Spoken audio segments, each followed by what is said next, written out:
တော်တော်ကိုယ်တွေဝေးရပြန်လာဖြစ်ရမယ်အခုလက်ရှိမှာတော့ဒီလိုတတ်မှတ်တာမရှိဘူးအဲ့တော့အဲ့ဒီအနေပတ်သက်တဲ့ဆွေးနွေးမှုဥပဒေများကျွန်တော်တို့တို့မှာမရောက်သေးပါဘူးရောက်ရင်လည်းကျွန်တော်တို့လွယ်လွယ်ကူကူဆုံးဖြတ်ပါကျွန်တော်အခြေအနေရပြီးကျွန်တော်သုံးသပ်ပါမယ်သူတွေကျွန်တော်တိုင်းသားကိုယ်စားလှယ်တွေကျွန်တော်မှအတိုင်းရှိတယ်တိုင်းသားကိုယ်စားလှယ်မှာရှိတဲ့တိုင်းသားကောင်းဆောင်တွေအစင်လာရှိတဲ့ပုံစံတွေရှိတယ်အခြေအနေချင်း900ကိုတော့လာပညာကောင်းတင်ခဲ့တယ်ရှိကောင်းရှိနေတာပေါ့နော်အဲ့တော့ဒီပုံကိုတည်ပြီးတော့ကျွန်တော်တို့ကတော့ခရစ်တော်ဖြစ်တဲ့ကြောင့်အများဆန္ဒနဲ့ကြိုက်ပြီးတဲ့လက်တွေ့ဘဝနဲ့ကြိုက်ပြီးတဲ့ဟာမျိုးပဲကျွန်တော်ဆုံးဖြတ်ပေးမှဖြစ်ပါတယ်ကျွန်တော်တို့စီမှာတော့မရောက်သေးပါဘူးဒါတော့ရတယ်နော်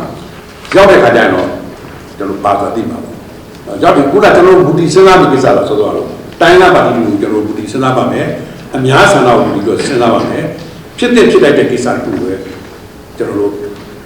နိုင်ငံတော်နဲ့အများကျိုးတွေကြီးရပြီးတော့ဆုံးဖြတ်ပါမယ်ဒီလိုပြောတယ်ကျွန်တော်တို့အားလုံးဆုံးဖြတ်တာမရှိပါ